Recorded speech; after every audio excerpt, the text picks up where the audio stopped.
전에 이렇게 박수를 받아보는 것도 드문 것 같습니다. 목사님 너무 저를 과장하셔서 과장하게 말씀을 해주셔서 사실은 그렇지 않고요.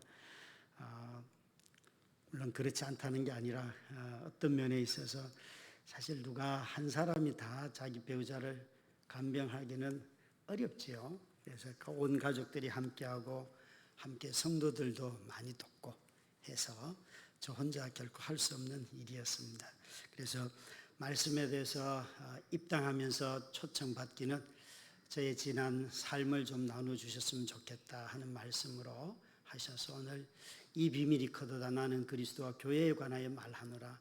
제가 겪었던 일들이 이게 교회였구나 하는 것을 깨닫게 해주셨어요. 그래서 그 말씀들을 좀 나누려고 합니다.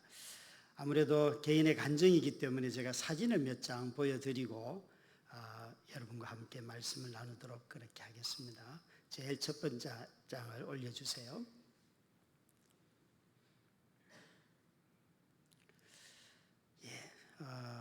저희 큰 딸이 미술학원을 한 번도 다닌 적이 없는데 학교 사생대회 때 그림을 그려냈는데 이걸 그려낸 거예요. 그래서 미술 선생님이 보자마자 얘 미대다. 근데 저는 교회를 개척하면서 세 자녀를 두고 이렇게 기도를 했습니다. 하나님, 개척도 어려운데 세 자녀에게 절대 예체능의 은사는 주지 마세요. 근데 미술학원에 한 번도 안 다닌 애가 그림 하나를 보고 미술 선생님이 미대다 그래서 얘를 미대를 보냈고 이제 올 이번 달에 졸업을 했습니다. 참 놀랍지요. 그래서 딸이 제게 준 선물이 엄마와 저를 그림 그린 것 첫 그림입니다. 두 번째요. 제 아내가 저렇게 누워 있습니다. 이것은 2년 전에 찍은 생일날 사진입니다. 말도 못하고 저 상태로 그냥 가만히 누워 있습니다. 그 다음에요. 이거 코스모스 꽃을 꽂은 이유는 구리시에 가면 코스모스 축제가 있잖아요. 그래서 아내와 함께 축제에 갔기 때문에 기념하기 위해서 초기에는 저렇게 코를 통하여서 식사를 공급을 했습니다. 지금은 배 쪽으로 위로관을 설치해서 그렇게 식사를 공급하고 있습니다. 그 다음에요.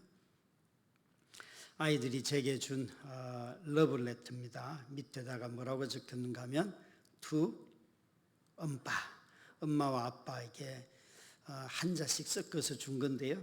그러니까 어설픈 거예요. 아빠로 행하는 것도 어색하고 엄마로 하는 것도 어색한 절반밖에 되지 않습니다. 그래도 아이들이 잘 자랐습니다. 그 다음에요. 저희 딸들하고만 제주도에 여행을 가서 함께 찍은 사진입니다. 저희 어려웠어도 여행을 자주 갔습니다. 이유는 집에 있으면 결코 스트레스를 받아서 풀 수가 없습니다. 그래서 아이들도 힘들고 사실은 배우자인 제가 제일 힘들 것 같지만 표현하지 못하는 아이들이 제일 힘듭니다. 그래서 아이들하고 자주 여행을 가고 같이 놀고 했습니다. 그 다음에요. 우리가 모두가 다 우리의 약함을 수단으로 해서 하나님의 능력이 나타난다. 그래서 하나님의 능력이 나타나면 우리의 약함이 다 사라지는 것으로 많이 이야기를 하는데 놀랍게도 우리가 약해도 또 하나님의 능력이 나타나도 여전히 우리는 약하고 그럼에도 불구하고 하나님의 능력은 나타난다는 거예요. 하나님의 능력으로 인하여 내 연약함이 다 사라지지 않아도 하나님의 일하시는 것을 본단 말이죠. 그죠? 그래서 저와 여러분이 하나님의 능력으로 이러면서 자꾸 하나님한테 때를 쓸 때가 많은데 어떤 장로님이 오셔서 진짜 그러시더라고요. 목사님, 사모님이 일어나면 다드림교회 5,000명 됩니다. 그러더라고요. 그래서 제가 50명도 감당을 못하는 사람인데 5,000명을 어떻게 감당합니까? 그랬더니만 사모님이 일어나면 하나님이 전능하십니다 이러더라고요. 또 이분이 좀 눈치가 있어서 그만하셔야 되는데 저는 또 그런 말 들으면 열받아요. 누가 언제 제 마누라 일어나면 하나님이 전능하다는 기준을 왜 누가 정했어요? 제 마누라가 안 일어나도 하나님은 전능하신 분입니다. 여러분의 삶이 다 망해도 하나님은 살아계시는 분이에요. 참, 그죠? 우리는 너무 우리의 어떤 삶의 조건을 가지고 하나님의 능하심과 하나님의 인자심을 드러내려고 하는데 그렇지 않습니다. 그래서 저는 우리의 연약함이 있어도 하나님의 능하신 분이고 주님이 저를 사랑한다.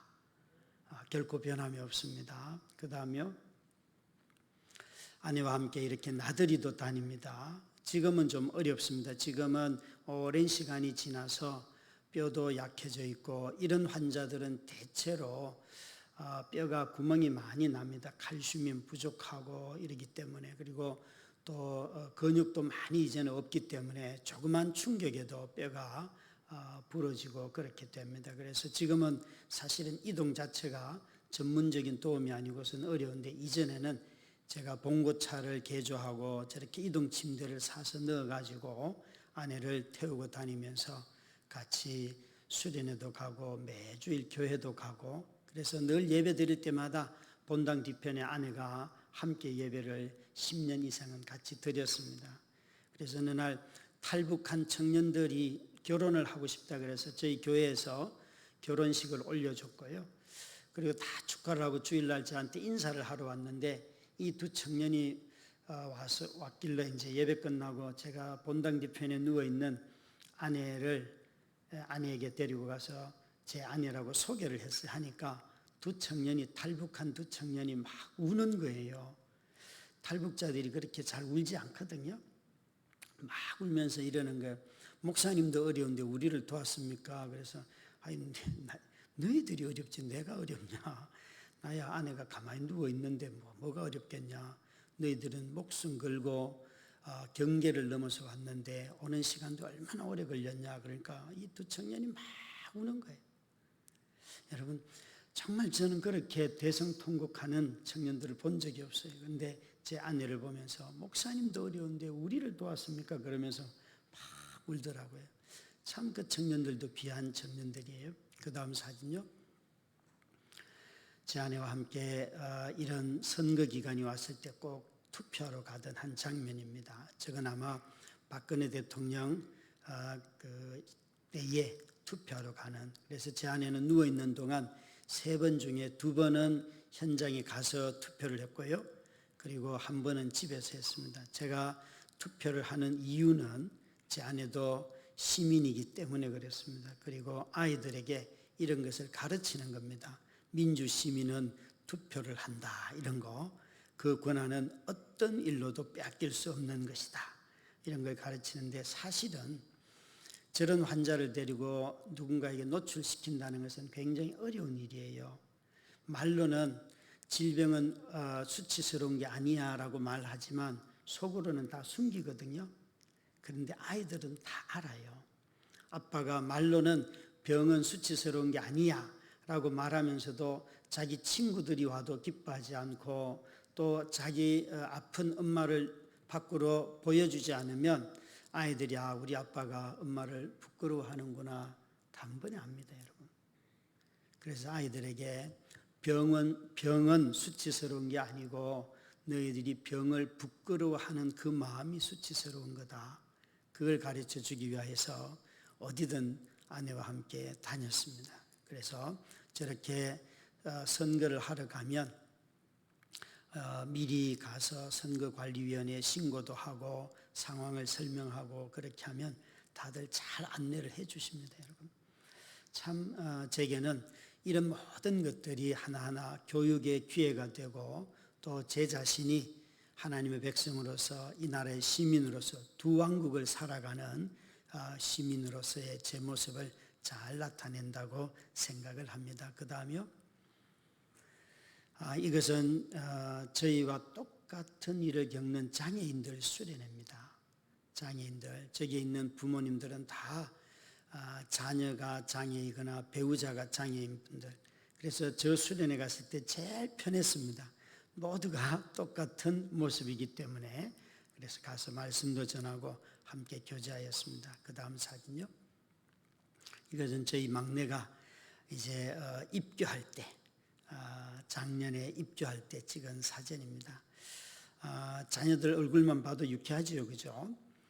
어떤 분이 오셔서 아니 목사님 아이들이 이렇게 즐거워도 됩니까? 이러더라고요.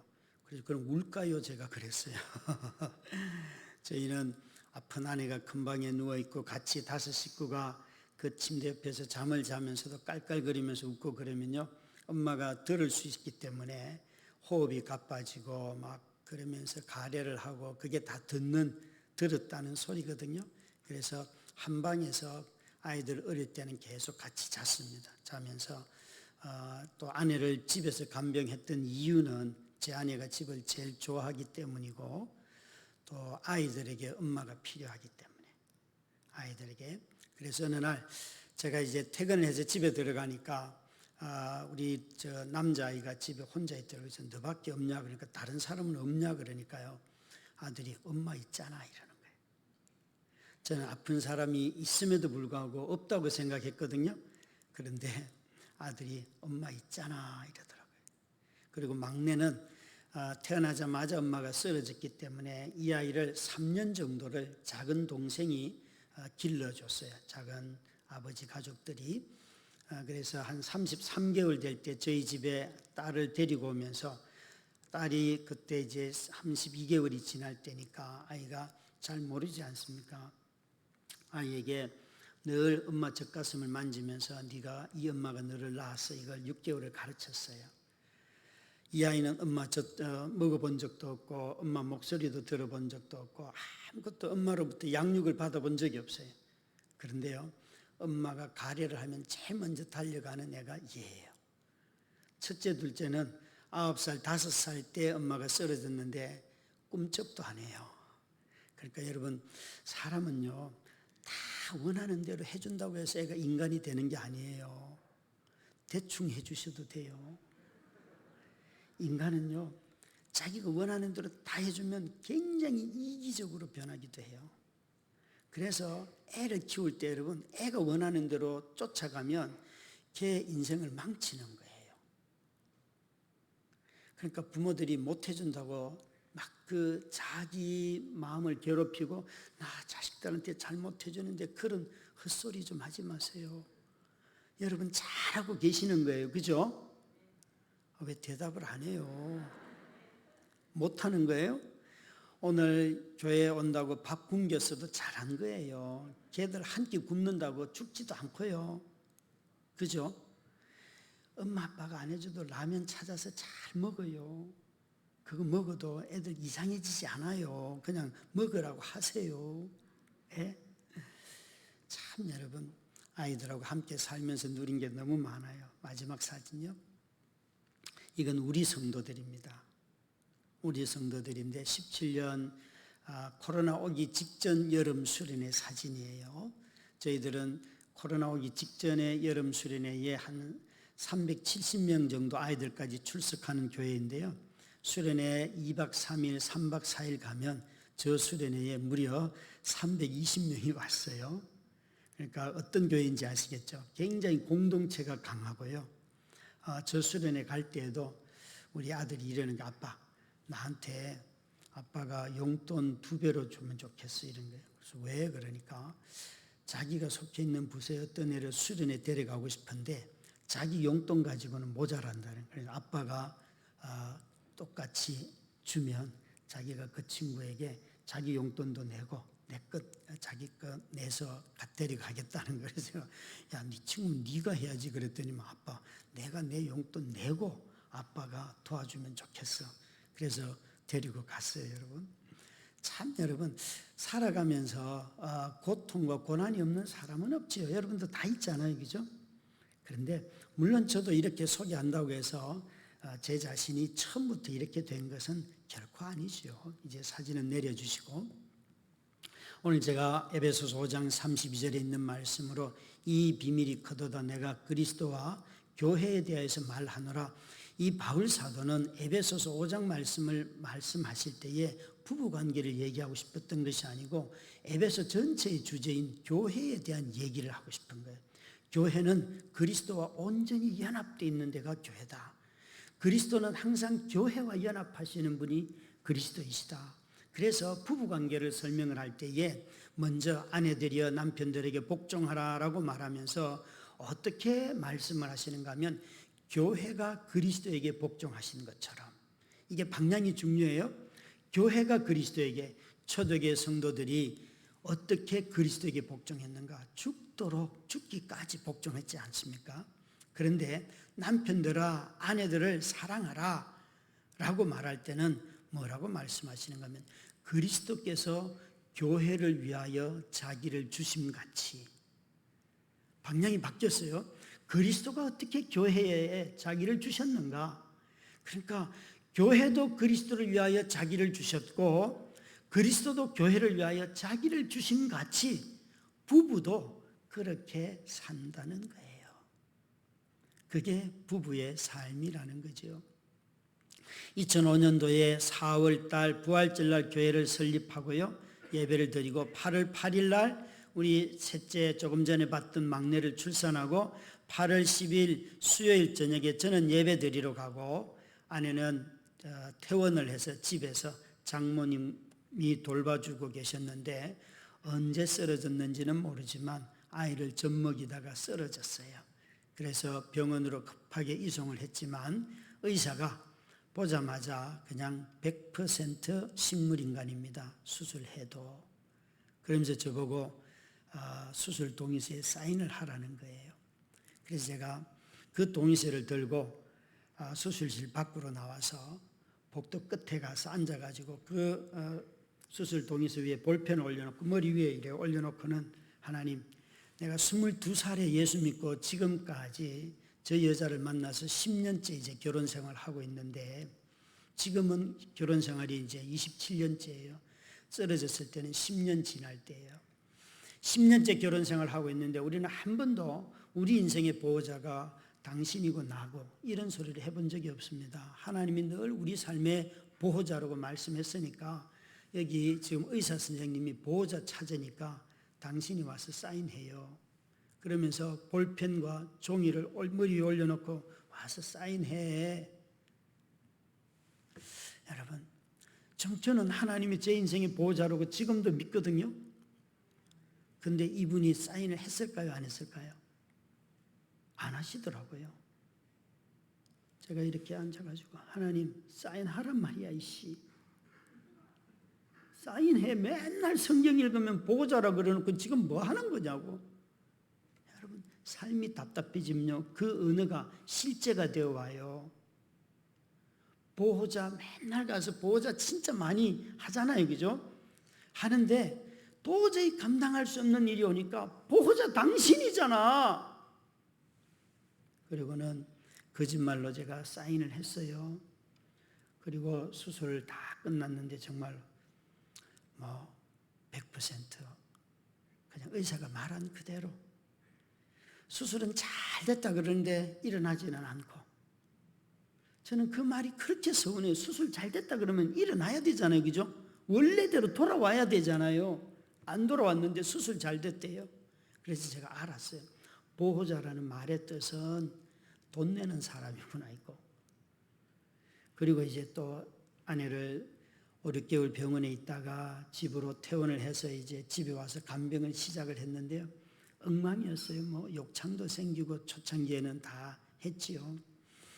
그러나 참 놀라운 것은 아내가 집에 오고 난 뒤에 아이들은 웃고 울고 놀고 장난치고 혼갓 하는데 어른들은요 우울하기 짝이 없어요.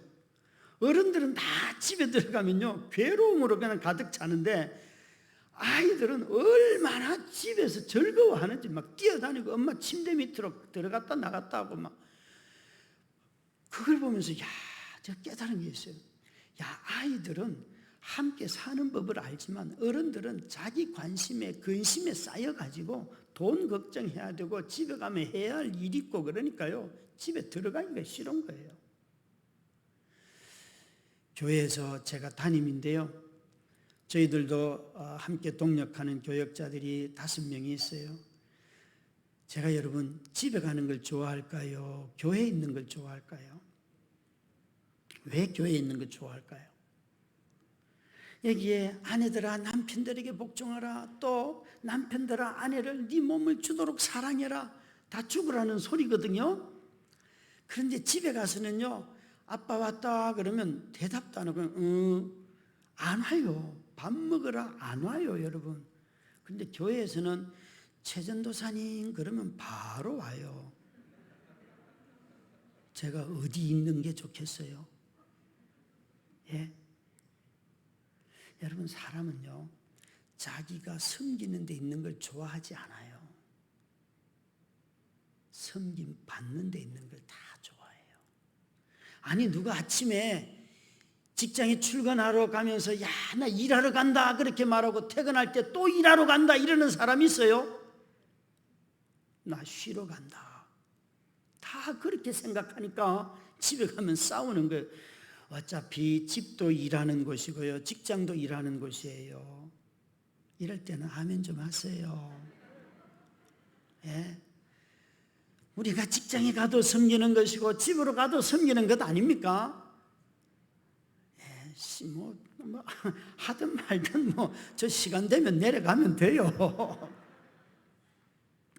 우리가 말로는 아내들아 남편들에게 복종하라, 남편들아 아내들을 죽도록 사랑해라, 죽기까지 너 자신을 그리스도께서 교회에 준 것처럼 자기 배우자와 함께 있는 것을 짜증내하는 사람들이 얼마 많다고요. 자식들은 목적이 길으면 독립시키는 게 목적이에요. 그 독립의 가이드가 언젠가 끝자락이 결혼이에요, 결혼. 그래서 결혼을 빨리 시키면 독립이에요. 그런데 부부는요, 독립하면 안 돼요. 하나님 처음 만들 때부터 어떻게 했어요? 부부가 한 몸이 되도록. 그죠? 그래서 부부는 신혼 때가 제일 하이라이트가 아니에요. 70, 80이 되었을 때에 여기서 바다가 가깝지 않아요? 예, 여러분, 한 70, 80 된 할아버지 할머니가 청바지 입고 바닷가에 서서 당신 나하고 50년 살았지, 바닷가 손잡고 걷는 부부가 여러분 중에 있으세요? 담임 목사님 하시려나? 보통 70세가 되면 부부 사이 거리가 7m고 멀찍이 떨어져서, 여러분, 부부는요 시간이 지날수록 하나 되도록 만든 거예요. 한 몸이 되도록 만든 거예요. 근데 오늘 이 시대는 섹스리스 부부도 참 많고요, 섹스를 안 하는, 아니 여러분, 불륜을 하라는 게 아니에요. 부부가 섹스하는 것은 하나님 주신 선물이잖아요, 그죠? 또 이럴 때 대답을 안 해요. 사별을 했거나 별거 중이거나 그런 거예요? 예? 아니 성경에, 그러니까 여러분 생각을 해봐요. 하나님은 부부가 되는 이유가 영적인 친밀함도 누리고 몸도 친밀함을 누리고 정서적인 친밀함도 누리고 다 이런 걸 누리라고, 그 중에 하나가 섹스인데 그런 걸 안 하니까, 결혼도 안 한 녀석들이 자꾸 하려고 하니까 세상이 이상해지는 거예요. 그죠? 이럴 때는 아멘을 좀 하시라니까 그러시네. 여러분들이 부부가 지하철 타고 갈 때 꼭 좀 붙어요. 젊은 결혼도 안 한 것들이 자꾸 붙으니까 욕하지 마시고. 예? 여러분이 정상이에요. 결혼한 사람들이 자꾸 붙는 게 정상이라니까요.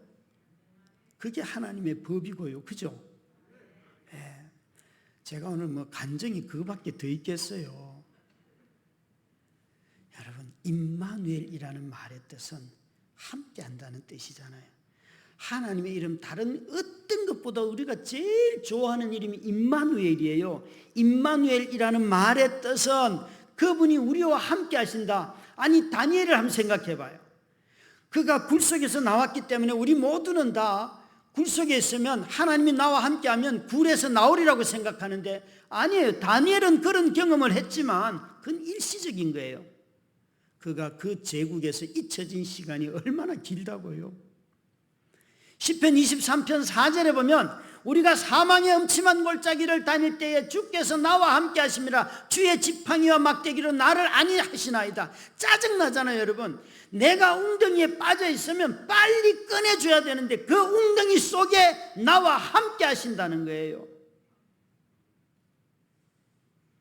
우리는 자주 우리 하나님이 우리 삶 속에 함께 계신다는 이 말을 자꾸만 오해할 때가 너무 많아. 그래서 뭐든지 주의 이름으로 나을 줄 믿습니다 그러면 낫는 줄 알아요. 저도 정말 그런 기도 많이 했지 않겠어요? 처음 아내가 쓰러지고 난 뒤에 한 3년 정도는 오살리 금식 기도 많이 갔어요. 기도원 이름으로 제가 볼 때 제일 좋은 기도는 오살리예요. 오살리. 가서요 20일 금식하면서 그 엘리야의 동산에서 주야 그러고 외쳐도 한 말씀도 안 하시고요. 무슨 찬양을 처음 20일 금식하는데 이러는 거예요.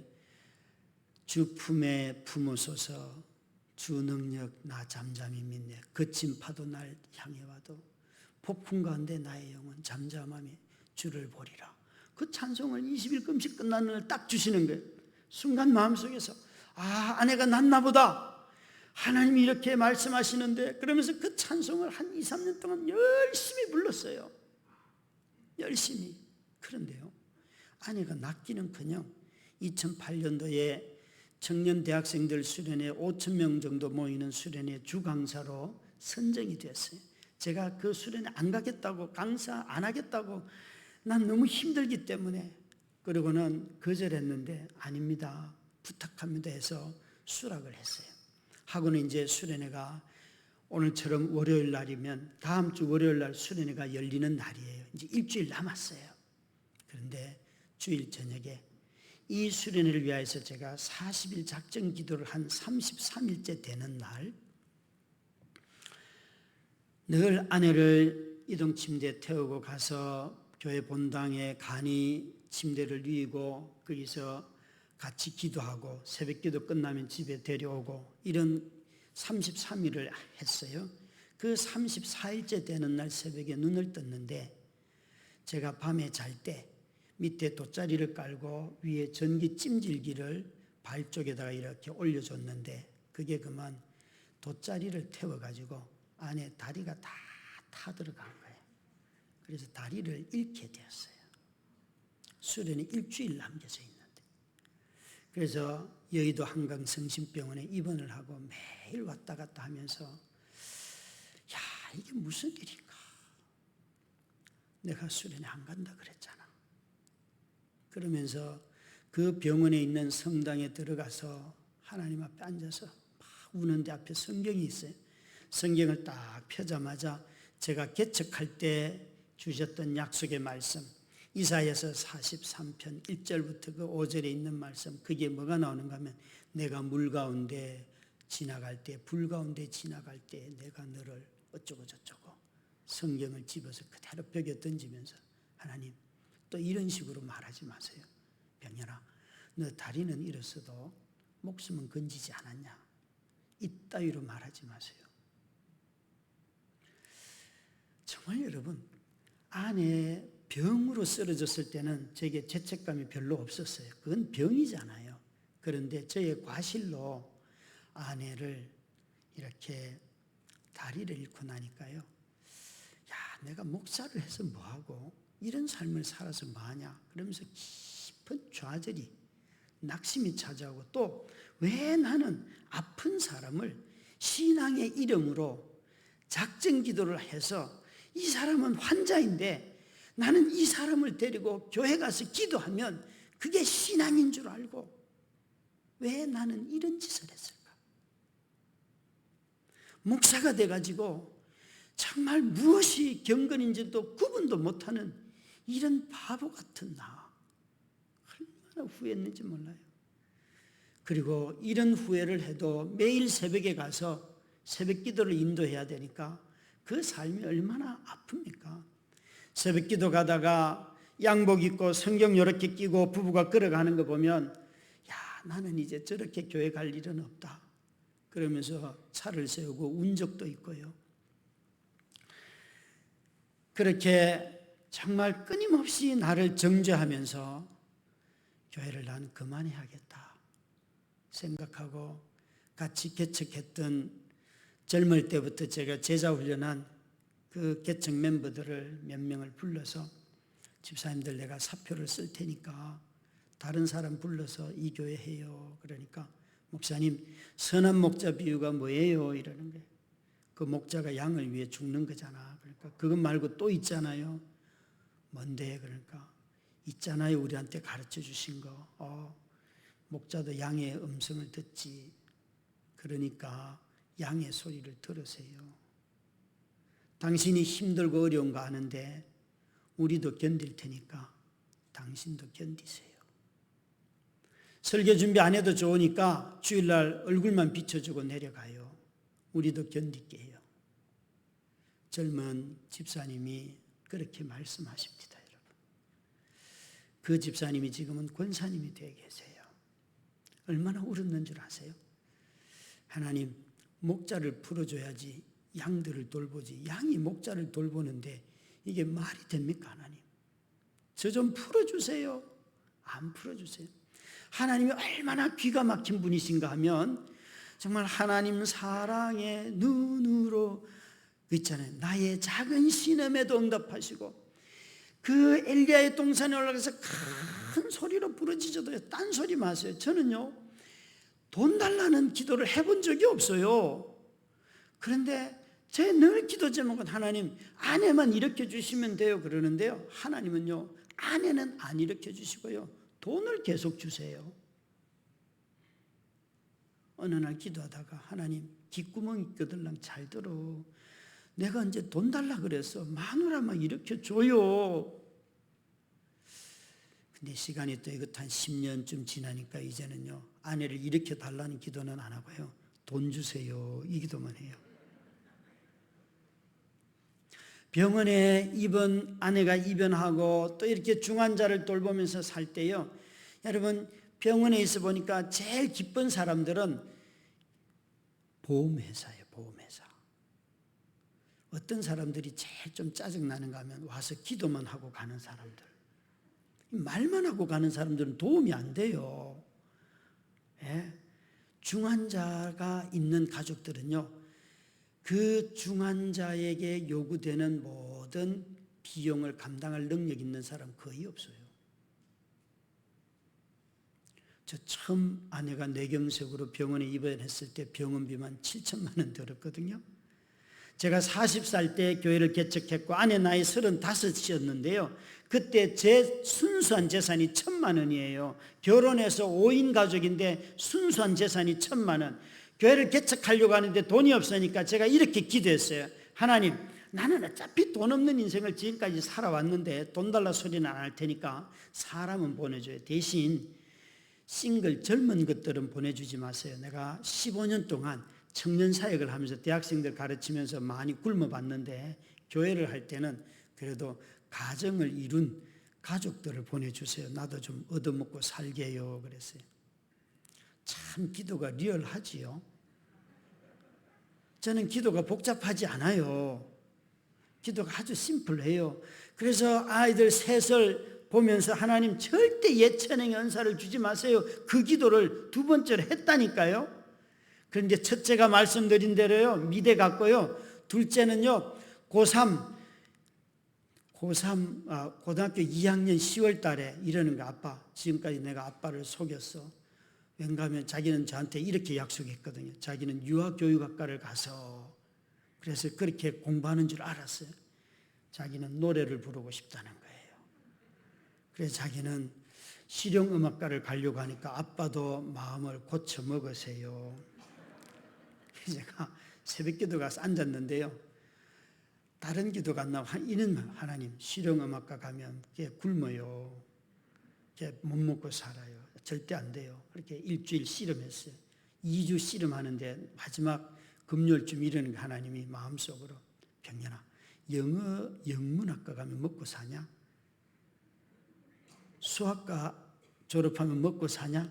여러분 한번 대답해 보세요. 여러분들은 대학교 때 배웠던 것 가지고 지금 먹고 사세요? 아니죠, 그죠? 하나님 무슨 말씀하시는 거예요? 내가 공급자다. 내가 공급자. 그 소리 한 거야. 이해가 됐어요. 그래서 집에 오자마자 아이한테 야, 너 하고 싶은 대로 해. 하나님 너 먹여주실 거야. 그리고 딱 1년을 애가 노래를 전문적으로 배우게 했는데요. 놀랍게도 첫 번째 딸도 그렇고 둘째도 그렇고요. 전부 다 예비번호 1번에 다 걸려요. 예비번호 1번. 그래서 대학에 들어갔어요. 저는 아이들을 이 미술이나 음악 공부하는데 이렇게 돈이 많이 드는 줄 몰랐어요. 중학교 때부터 한다 그랬으면 저는 아마 나자빠졌을 것 같아요. 못 가르쳐요. 아이들이 입시학원에 보내니까요. 첫 딸은 벌써 대학 졸업하니까 한 5년 전인데요. 매달 입시학원에 70만 원 냈어요. 엄청나더라고요. 그런데요, 마지막 2달은 매일 학원에 가니까요 700만 원 나옵니다. 돈이 어디 있어요? 없어요. 어느 수련회, 청소년부 수련회를, 잠실에 있는 큰 교회 수련회를 갔어요. 청소년부 수련회 가서 설교를 하고 내려왔는데 사례를 받았어요. 그런데 뭐 100만 원 미만이죠. 야, 아이 학원비 700을 채워야 되는데 방법이 없잖아요. 그리고는 있는데 그 수련회가 토요일 날 끝나고 주일 지난 뒤에 그 교회 부장 집사님이 전화가 왔어요. 목사님, 너무 고맙습니다. 그 수련회에 우리 아들이 갔는데 아들이 이번에 처음 자기한테 아빠한테 고백을 했다는 거예요. 그 뭐예요? 그러니까 자기가 자살하려고 했다는 거예요. 하나님이 나를 사랑하는 걸 나는 도저히 못 느낀다. 안 믿는다. 나는 자살하겠다 생각했는데 목사님 말씀 듣고 애가 그 고백을 하면서 돌이켰다는 거예요. 너무 감사하다고 계좌번호를 불러달라 그래서 이럴 때 제가 촉이 있어요. 그동안의 경험상 촉인데 이거는 건수가 크구나 이거. 왜 그렇게 아는가 하면 제가 필요한데 제가 그분에게 말을 한 게 아니에요. 말씀드린 게 아니에요. 이거는 크구나 생각했는데 아니나 다를까요? 바로 계좌이체 되는 돈이요 500만 원을 보내주십니다. 500만 원. 이런 이야기 저 간증하라 그러면요 요 3일 집회 돈으로만 제가 얘기할 수 있어요. 하나님이 어떻게 돈을 내게 공급해 주시는가. 어제 주일날 토요일 날도 저녁에 우리 청소년부가 줌으로 수련회를 하는데 그 장소에 진행하는 요원들이 청소년들하고 교사들이 한 10명 정도가 와 있었어요. 근데 이렇게 내려가서 보니까 너무 예쁘고 정말 너무 귀해서 저놈들한테 한번 통닭을 제가 아는 치킨 중에서 제일 맛있는 치킨은 교촌이에요. 교촌 있어요.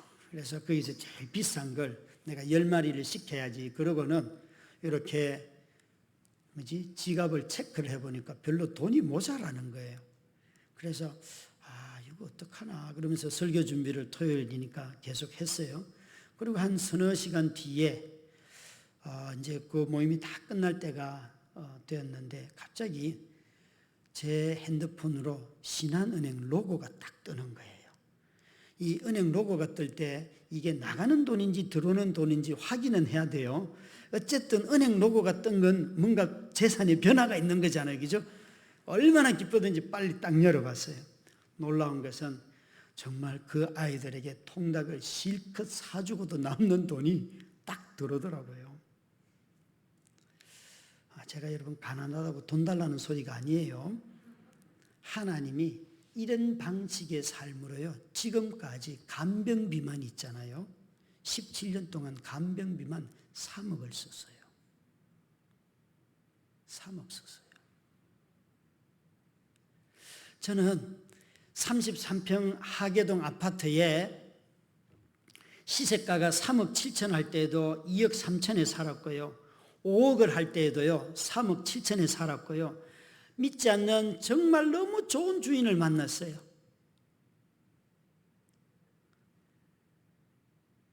올리지를 않아요. 14년을 그 집에 살았거든요. 여러분 제발 집 가진 주인들 올리지 마세요. 옆에 있는 사람들이 시세대로, 아니 그리스도인이 이웃 사랑하는데 굳이 시세를 따라갈 이유가 어디에 있어요? 집이 없는 분은 아멘 하고요, 집 있는 분들은 절대 아멘 안 해요. 이렇게 하면 여러분 정말 집 없거나 가난한 사람들에게 집 많은 분들 싸게 주면 얼마나 좋아요, 그죠? 하여튼 집이 있다는 증거예요, 여러분. 절대 아멘 안 해요, 이런 거. 이웃 사랑이 뭐예요, 여러분? 푼돈 주는 게 낫겠어요? 목돈 주는 게 낫겠어요? 아유, 왜 대답을 안 하십니까? 돈이 없어요. 아니, 이웃 사랑을 하려면 자기를 주기까지 주님이 했는데 뭘 화끈하게 하셔야지. 제가 늘 우리 성도들에게 자주 하는 말이 있어요. 목사한테 밥 얻어먹어 봐야 구원받는 거야. 왜요? 예수님 밥 엄청 먹여줬잖아요, 그죠? 또 아멘을 안 해요. 하여간 여러분 목사한테 밥 얻어먹어 봐야지 구원받은 증거예요, 그게. 진짜 안 믿으시네. 예수님이 엄청나게 잔치에 초대했잖아요. 예, 그게 여러분 얼마나 놀라운 일이에요.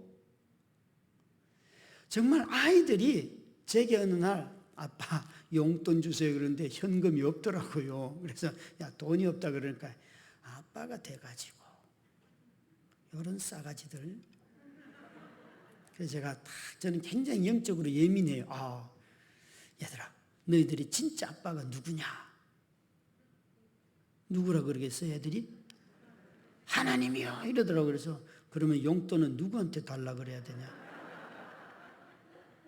이렇게 말하면 애들이 아빠 맞아요, 우리가 하나님한테 기도할게요 이렇게 말할 거예요. 아빠 또 왜 성질을 부리세요? 하나님이 아빠를 보내셔서 우리를 먹이시고 입히시고 돌보시고. 여러분 자기 문제가 되기 전에는 다 답을 알아요. 여러분 그 자동차 운전면허 시험도 되게 어렵잖아요. 그런데 자기 손자 손녀 보고는 이걸 못 푸냐 그러는 분들이 있다니까요. 근데 자기도 못해요 그거. 엄마 아빠들 있잖아요. 진짜 그렇다니까요. 참으로 하나님이 아니 기도는 돈 달라는 기도는 하지도 않는데 돈은 자꾸 주시고요. 아내는 안 일어나요.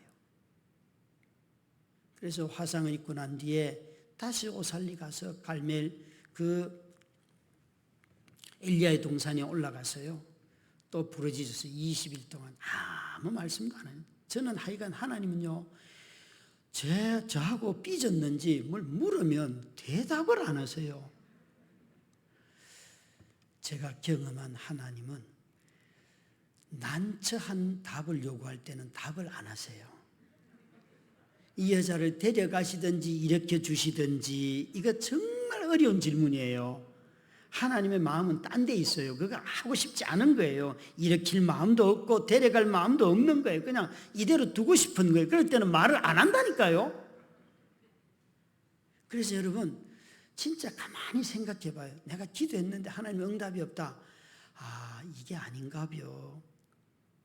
그래서 20일 금식을 하고 딱 일어서는데 속에서 병년아 나는 너의 속에 있어 이러시는 거예요. 제가 돗자리를 털다가 말고 아니 그걸 몰라가지고 내가 여기 왔어요.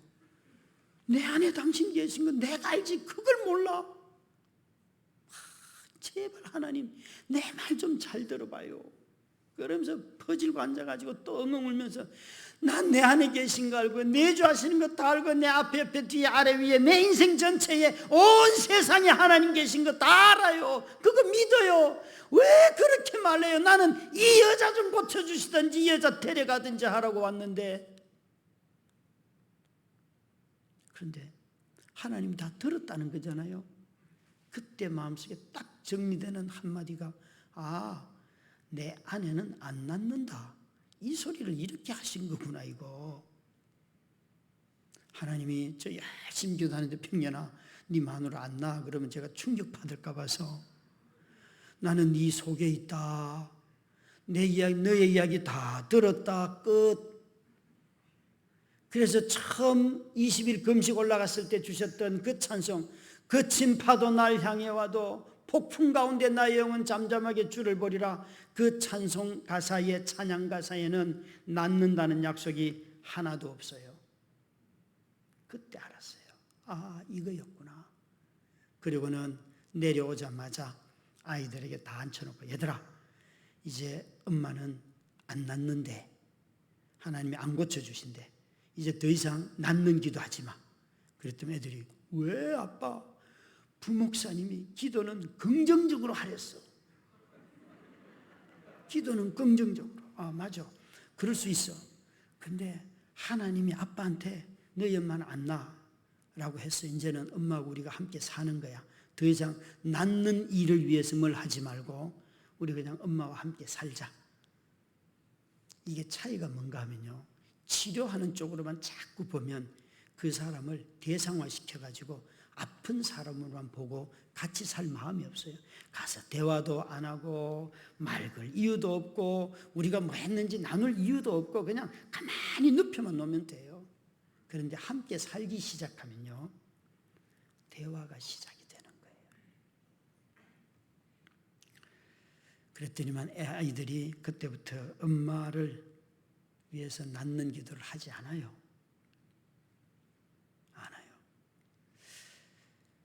저는 아이들과 함께 이 아픈 아내와 어떻게 살아갈까, 이게 참 제 고민이에요. 저도 너무 불편하고요. 이전에는 환자 중심으로 살아야 되는 줄 알았어요. 그런데 중환자를 두면요, 반드시 보호자 중심으로 살아야 됩니다. 환자를 둔 가족들 중에 내가 저 영감 잘못 돌봐서, 저 아내 잘못 돌봐서, 저 자식 내가 잘 돌보지 못해서 깊은 정죄나 죄책감 가지고 계신 분들 절대 그러지 마세요. 그러면 더 마음이 상하고 간병을 못해요. 돌보지를 못해요. 이게 보호자가 쓰러지면 아픈 그 사람 절대 못 돌봅니다. 그래서 내가 먼저 먹어야 돼요. 여러분, 애 둘 막 키우고 막 쌍둥이 아니면 연년생 키우는 엄마들, 여러분 밥 먹을 때 애 울면, 그죠? 화장실 갔는데 애 울면 정말 돌아버리잖아요, 그죠? 그럴 때 눈 질끔 감고 얘들아 울어라, 그래야 목소리가 튄단다. 그리고 밥 드시면 돼요. 엄마가 먼저 밥 먹고 엄마가 스트레스가 적어야지 아이들 더 잘 돌봅니다. 왜 그러세요? 애 한 끼 조금 늦게 줘도 괜찮고 이렇게 많이 1시간 2시간 울어도요, 절대 성질 안 버려요. 애가 포기하는 걸 배워야지만 절제를 배우게 되어 있습니다. 정말 아내로서 아내가 하던 역할을 아빠가 하는데 그게 말이 됩니까, 여러분? 안 됩니다, 여러분. 생각해 보세요. 현미 100%의 밥을 해놓고 얘들아 빨리빨리 꼭꼭 씹어 먹어라. 애들 먹지도 않아요.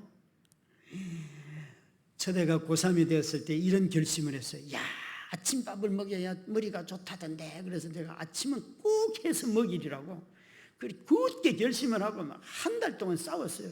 먹어라 이년아. 깨웠다고요. 나도 밥을 해놓고. 그런데요, 이야, 여러분, 여자 딸내미들 중학생 때는 보니까 그놈의 앞머리가 왜 그렇게 빨리 자라는지 아침마다요, 일자로 있잖아요, 가위질을 정말 돌겠더라고요. 네. 그리고 고등학교 때요, 아빠 난 다이어트 할 거예요. 그런데 아니 분명히 저녁을 해놓으면 다이어트 한다 그러는데 한 10시나 11시 되면요, 곱창집에 가서 곱창을 사와요. 그리고 또 먹어요. 그리고 그 먹은 그 용기나 이런 것이 자기 서랍 안에 또 말라 비틀어져 있어요. 저는요, 여자들이 이렇게 칠칠 맞은지 처음 알았어요. 내 진짜 여자는 그러지 않았거든요. 정말 여러분. 그래서 여자들이 다이어트 한다는 말을 이해했어요. 아빠가 만든 거는 안 먹고 나중에 밤이 돼서 내가 먹고 싶은 거 먹는 게 다이어트구나. 그게 정리가 되었어요. 그래서 그 다음부터 먹으라 소리 안 하고요, 먹을래? 싫어? 그러면 알았어. 여러분, 애들요 학교 가면 먹을 거 엄청 많아요. 가면 편의점 다 있어가지고요, 다 사 먹어요. 그러니까 괜히 엄마 성질 이렇게 발진, 이런 거 하지 말고요. 막 점화하지 말고 분노에 불을 붙이지 마시고요. 그냥 그래 그냥 가라. 그리고 주무셔도 돼요. 아시겠죠? 네, 굳이 애들과 싸울 이유가 어디에 있어요? 그죠? 참 여러분 저는 이런 성경 구절 싫어해요. 하나님이 짝지어 주신 것을 사람이 나누지 못할지니라. 지금 싫어한다는데 아멘을 하시면 저보고 뭘 어쩌라는 거예요. 여러분 들어보세요.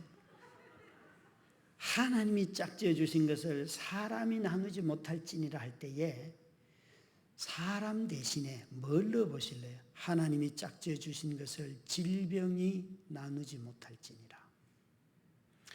하나님이 짝지어 주신 것을 실직이 나누지 못할지니라. 하나님이 짝지어 주신 것을 성질이 나누지 못할지니라. 여러분 이거 정말 어려운 거죠. 어려운 거잖아요. 저도요 그 구절 읽다가 나 싫어요. 나 싫어요. 내가 부부의 사랑은 대화가 되는 사랑이에요. 서로 간에 동등함이 있는 거예요. 그래서 자원하는 마음으로 상대방을 섬기기 때문에 복종을 하는 것이지 내가 남편이니까 네가 나를 사랑하니까 네가 나한테 굴복해. 이건요 이미 복종이라는 개념을 잃어버린 거예요. 자발적인 헌신이 복종이에요. 근데 아픈 아내가 있으니까요. 제가 느끼는 어떤 욕구도 해결이 안 돼요. 그것이 성적인 욕구만 있는 것이 아니라 단추 하나 다는 것도 어려워요, 여러분. 빨래하는 것도 어렵고요. 밥하는 것도 어렵고 집안 청소하고 너무너무 귀찮은 일들만 다 내 인생은 이게 아닌데 내가 교회를 개척할 때는 꿈이 있었는데 어느 날은 밤에 아내가 나들이를 교회 갔다 오면 이 후두가 열려있기 때문에 감기가 쉽게 걸려요. 그러면 막 가래를 빼줘야 되는데 이 여자가 생리도 하고 대변도 보고 소변도 보고 가래까지 있는 이런 최악의 날들이 있어요. 그러면요 밤에 잠 못 자거든요. 특히 주일 밤에 잠 못 자요. 빼주고 기저귀 갈아주고 한 두어 번 하는 거는 그래도 꾹 눌러 참습니다. 근데 잠 못 자고 있잖아요. 한 서너 번 하면요 마치 임신하거나 출산해가지고 잠 못 자는 그 산모나 임산부들 있잖아요.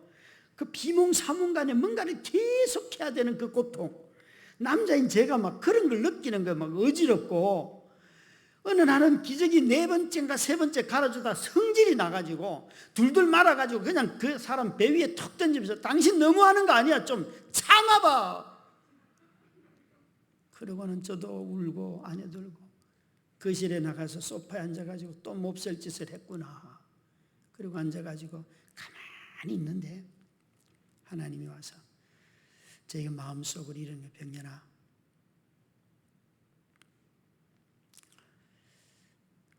네 안에는 하나님의 형상이냐 이렇게 묻는 거예요. 그래서 그걸 왜 물어요? 하나님 형상이죠. 그러면 하나님의 형상인 네 아내를 네가 돌보면 안 되겠냐? 아니 돌보고 있잖아요. 또 물어요. 너 내 형상이 너의 아내라면 병든 하나님이 너희 집에 누워있다고 생각하면 안 되겠냐? 예? 하나님이 병이 든다고요? 나는 그런 하나님 못 믿어요. 그랬더니만 마태복음 25장에 염소와 양의 심판의 날에 염소와 양으로 이렇게 좌우로 나누는 그 비유를 생각나게 하시면서 헐벗고 굶주리고 병들었던 사람들을 자기가 도와줬던 사람들은 그들을 향해서 너희가 세상에서 나를 돌봐준 사람들이다. 그리고 그런 사람들을 무시했던 사람들은 너희가 나를 거절했다. 우리가 언제 주님을 거절했어요? 내가 병들고 헐벗고 굶주렸다. 그 구절을요 선명하게 딱 보여주시면서 병든 하나님이 너희 집에 있다고 생각하면 안 되냐. 그래서 그때 맞아요. 병든 하나님이 우리 집에 계신다고 제가 믿지요. 여러분 참 나도 싫어요 이런 삶이. 그런데 하나님이 저를 그렇게 설득하시더라고요. 여러분 오늘날도 이렇게 교회에 새롭게 입당을 하면 여러분 교회가 어떻게 부흥할까요? 위대한 설교자가 있어서요. 위대한 설교자보다도 더 중요한 것은 성도들이 세상에서 병들고 헐벗고 그리고 억울한 사람들을 돌보면요 가난한 자들을 돌본 교회는 반드시 부흥해요. 교회사가 그걸 가르쳐줘요. 정말 놀라운 일이죠. 하나님이 제게 아내를 돌보는 이런 일들을 통하여서 늘 마음속에 교회에 대해서 미안한 마음이 제게 있어요. 나는 담임이 되어서 교회를 잘 돌보지 못했는데 어느 날 연말 당회를 하는데 가장 연장자인 장로님이 이러시는 거예요. 제가 이런 말씀을 드렸거든요. 그 해에. 아니 장로님들도 아시다시피 제가 뭘 잘하는 게 없고 늘 아내 때문에 허덕이고 있는데 가정 돌보느라고 하나님이 이렇게 사람들을 모아주셔서 자꾸 사람은 늘어나고 신생 아이들도 많고 저희들은 초등학교 6학년까지 아이들이 100명이에요. 100명. 이 조그마한 교회가 엄청나죠, 그죠? 그랬더니만 가장 연장자 장로님이 그거 사모님 때문이에요 그러는 거예요. 왜요? 제 아내가 기도한다는 소리입니까? 그러니까 이분이 아니요 목사님, 사모님이 교회 저 뒤편에 와서 이동 침대에 누워서 예배 드리고 또 예배 드리는 중에 가래가 나서 콜록콜록하고 가래 빼주는 석션기 소리 들리고 그런 거 이렇게 들으면 이런 마음이 듭니다. 아, 이 교회는 저 목사는 사람은 안 버리겠구나. 저 교회는 사람은 안 버리겠구나. 그런 마음이 듭니다. 그러더라고요. 여러분 저는요 그런 분이 어른이라는 것을 그때 알았어요. 제가 한 번도 생각해 보지 않고 늘 교회를 생각하면 너무 미안한 마음밖에 없는데 그 어른이 이 교회는 사람은 안 버리겠구나 하는 마음을 갖게 합니다. 그 장로님이 연로하셔서 지금은 파킨슨씨 병에 걸려서 교회에 이제 일은 못하시고 노년을 보내고 계세요. 참 하나님은 전혀 제가 예상하지 못한 일을 통하여서 교회를 교회로 만들어 가시더라고요. 제 계획대로 됐다면 교회 안 됐다고 지금은 말씀드릴 수 있어요. 그냥 하나님이 인도하시는 대로 하나님과 함께 살아가는 게 중요하지 내 계획대로 되는 게 중요한 게 아니라는 것을 깨닫고 난 뒤 온 자유함이 있어요.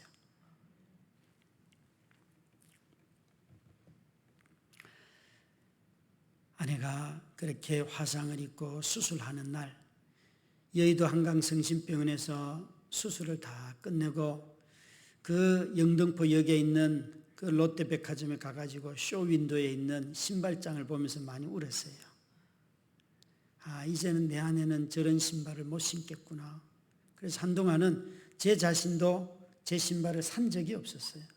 그 이후로 몇 년 동안. 그런데 그걸 아는 젊은 집사가 어느 날 목사님 신발 사왔어요. 그래서 신발을 사다 줬어요. 지금 신고 있는 것도 관리해주는 집사님이 사준 신발이에요. 제 손으로 신발 사기가 너무 두려워요. 저는. 그때 아내한테 그래서 여보 내가 당신 다리를 잃겠지만 나의 부주의로 당신이 살아있는 동안 내가 당신 다리가 될 테니까 사람은 있어. 그리고 나보다 하루 일찍 죽으면 돼. 그렇게 말을 해요. 그 수술하고 끝나고 집으로 이제 돌아오는데 마음속에 이런 말할 수 없는 비참함이 찾아왔어요. 그래서 하나님한테 이렇게, 하나님, 내 꿈이 뭐예요? 저는 원래 22살에 회심하고 난 뒤에 터키에 선교사로 가야겠다 이런 소원을 했던 청년이었어요. 근데 40살 때 교회를 개척하라 그래서 교회를 개척했는데 이런 일을 겪으니까 꿈이라는 게 하나도 생각나는 게 없어요. 그런데 하나님이 이러시는 거예요. 하나님, 내 꿈이 뭐예요? 그랬더니 바로 저한테 답을 주시기를, 병년아, 너 나만 사랑해, 이러는 거예요. 그 동부간선도로 갓길에다 차를 세워놓거든요. 아니, 지금 사랑하고 있잖아. 뭘 더 사랑해? 이 정도 하면 되지 뭘 더 사랑하라고. 그러면서 막 하나님한테 따져 물었어요. 아무 말씀도 안 하시더라고요. 그 다음에요. 그런데요, 3일째 되는 날 다시 아내 병문안 갔다가 돌아가는데 그 자리 딱 지나가는데, 병년아, 너 나를 사랑하는 것보다 너의 인생에 더 큰 꿈이 있냐 이러세요. 너 나를 사랑하는 것보다 더 큰 꿈이 있냐? 그렇게 물으시면 없는데요. 그게 제일 큰 꿈인데요.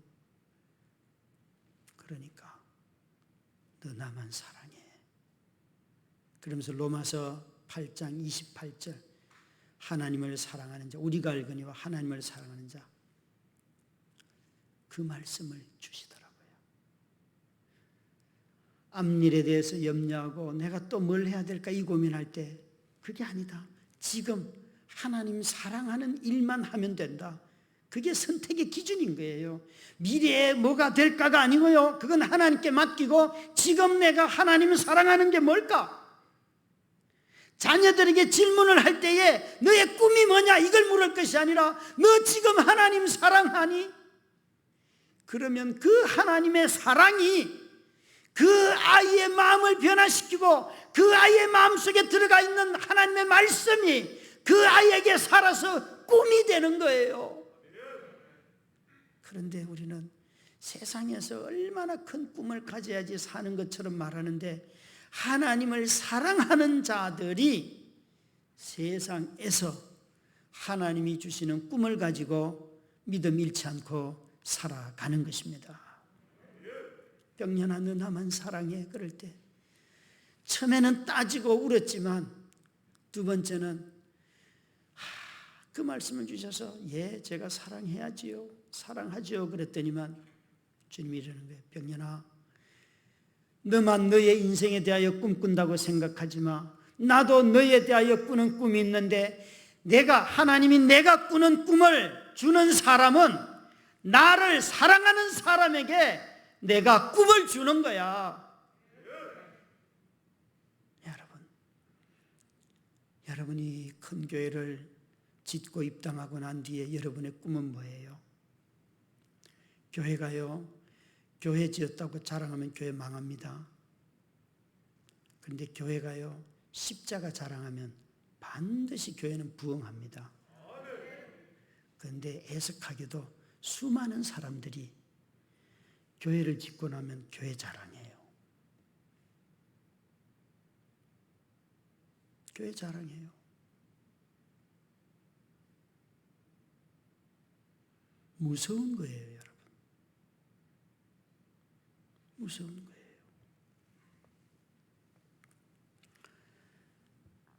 이 비밀이 크도다 내가 그리스도와 교회에 대해서 말하노라.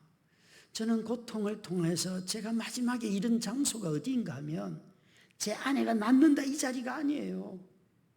너무 힘들어서 하나님 이 여자 좀 데려가요. 사순절 어느 첫 제 수요일 날 출근하다가 울음이 터졌어요. 이게 여러분 한두 해지 17년은요 생각보다 깁니다. 엉엉 울면서 출근해서는 본당 앞에 엎드려서 하나님 이제 좀 데려갑시다. 나도 중년이요 중년.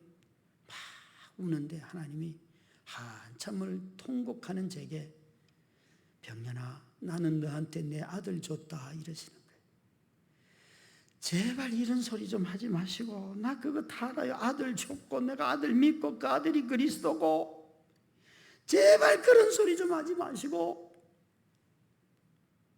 그러면서 막 서운해가지고 또 한참을 울다가 투덜거리니까, 병년아, 너의 인생에 내 아들보다 귀한 거 있냐 이러는 거예요. 너의 인생에 가장 귀한 게 뭐냐? 제게 물으시더라고요. 그거요, 예수님이죠. 그래, 네가 가장 귀하다고 말하는 그 예수를 내가 너한테 줬다고. 무슨 말씀하시는 거예요? 이 말씀을 하시고 제게 로마서 8장 32절에 아들을 아끼지 아니하시고 내어주시니가 어찌 그 아들과 함께 우리에게 모든 것을 은사로 주시지 않겠는가? 여러분 대입해 보세요. 저는 아들을 얻었어요. 아들을 받았어요. 아들을 믿어요. 그런데 아픈 제 아내가 일어나면 저는 제게 주신 하나님의 최고의 선물인 그리스도보다도 제 안에 일어나는 것이 더 큰 선물입니까?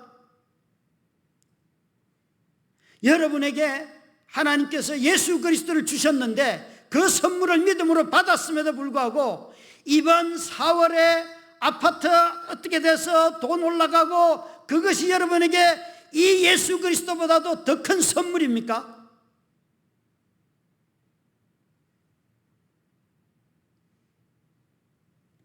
내가 예수 그리스도를 믿음으로 그 아들을 받았는데 내 아내가 안 일어나면 저는 하나님으로부터 받을 수 있는 선물을 아무것도 못 받았습니까? 제 아내가 안 일어나도 하나님이 내게 주실 수 있는 최고의 선물 예수 그리스도를 주셨잖아요.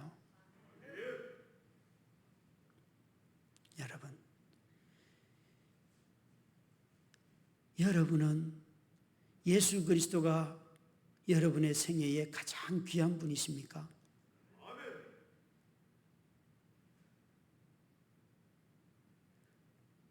정말 여러분들이 그 예수 그리스도가 가장 귀한 분으로 매일 고백하며 산다면 여러분의 가정이 달라지겠죠.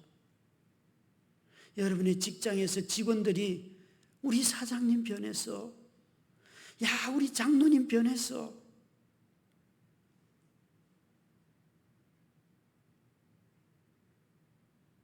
그러지 않을까요? 이 비밀이 크도다. 그리스도와 교회에 대해서 나는 말하노라. 자기 아들을 아끼지 아니하시고 내게 주신 그리스도께서 나를 교회를 개척하라고 말씀하셔서 교회를 개척해서 이렇게 개인적인 어려움 속에서 살아가며 혼돈과 큰 어려움 속에 살았지만 주님은 17년의 시간이 지나는 동안에 놀랍게도 새로운 일들을 하고 계세요. 제게 집을 그렇게 싼 값에 전세를 살도록 주셨던 그 주인하고 14년을 살고 난 뒤에 이제 헤어졌어요.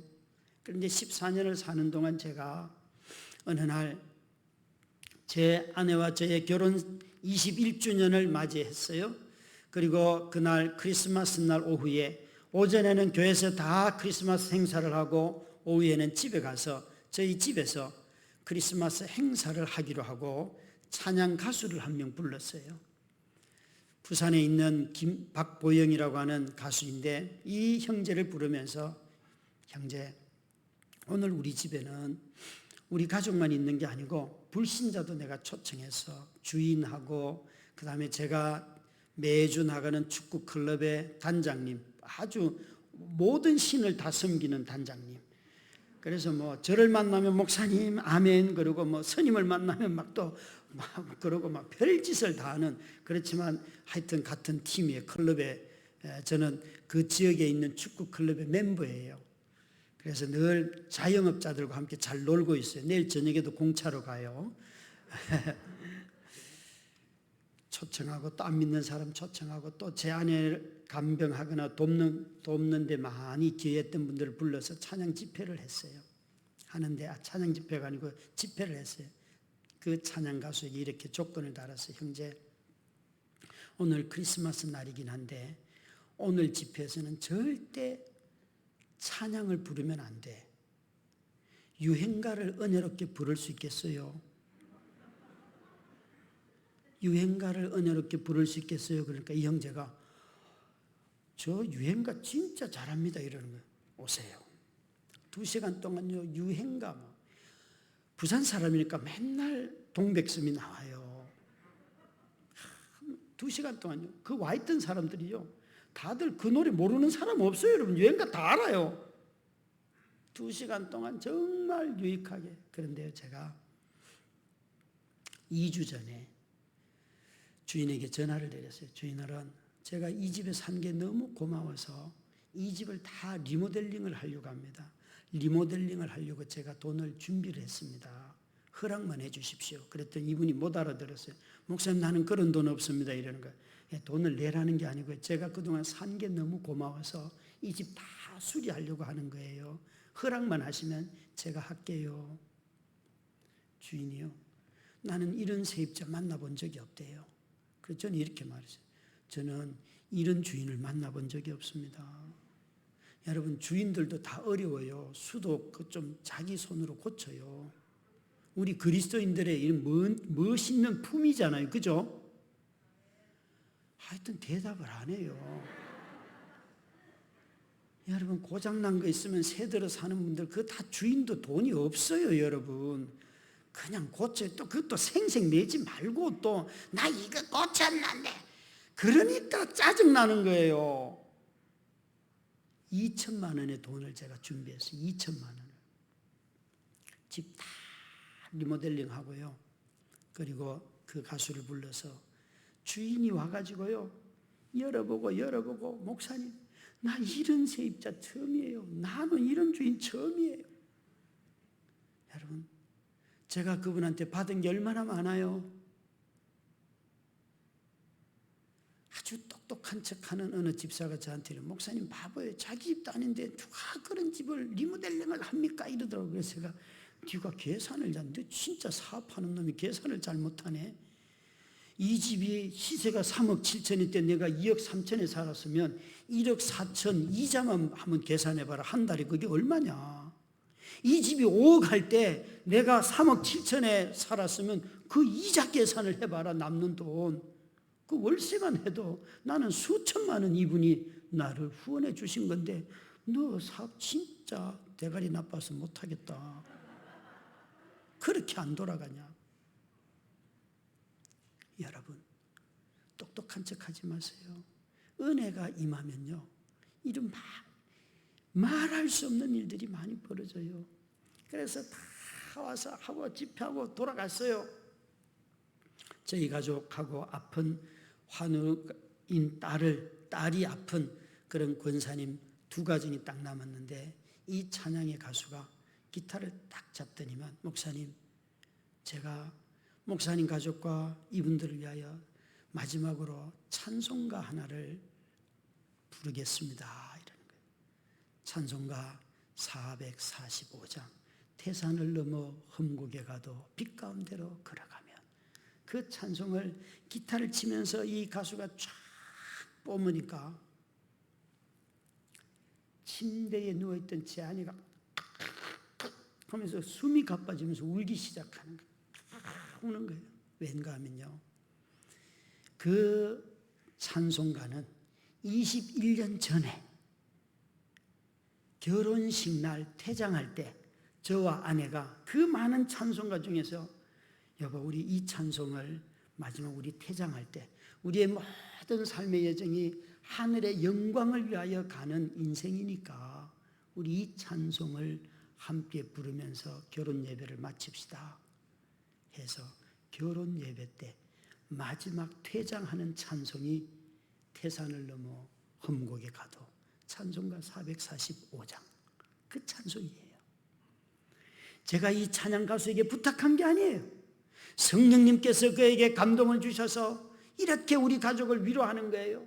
병연아, 너 캄캄한 길에 다닐지라도 빛 가운데로 걸어가면 2절 주께서 항상 지키시기로 약속한 말씀 변치 않네. 하늘의 영광, 하늘의 영광, 나의 마음속에 차고도 넘쳐. 제게 이런 위로를, 병연아, 너 지금 깜깜해도 빛인 내가 너와 함께 있어. 너 나를 보며 가는 거야. 그 영광을 사모하며 가는 거야. 제 아내도 눈도 못 뜬 사람, 늘 깜깜한 밤에 있지만 주님이 그와 함께 계시기에 빛 가운데로 걸어가고 있고 빛이신 그분을 보고 있고 우리의 삶을 통하여 하늘의 영광을 노래하게 되는 것입니다. 여러분, 우리의 삶이 아무리 힘들고 어려워도 이 비밀이 커도다 내가 그리스도와 교회에 대하여 말하노라 하는 것처럼, 교회가 그리스도와 연합하고 그리스도가 교회와 연합했던 것처럼 부부가 주님 안에서 연합하고 또 부부가 서로 간에서 연합하면 아무리 어려움이 찾아와도 그 속에 진리이신 그분이 계시기 때문에 우리는 살아갑니다. 정말 이렇게 교회를 입당하고 새로운 곳에서 새로운 예배를 드리는 여러분 모든 성도님들이 정말 주님과 온전하게 연합하여서 다시 한번 교회의 부흥을 맛보는 여러분들 되시기를 주의 이름으로 축원합니다. 우리 시간 찬송가 445장 찾아주시면 반주하시면 우리 한번 부르도록 하겠습니다. 찬송가 445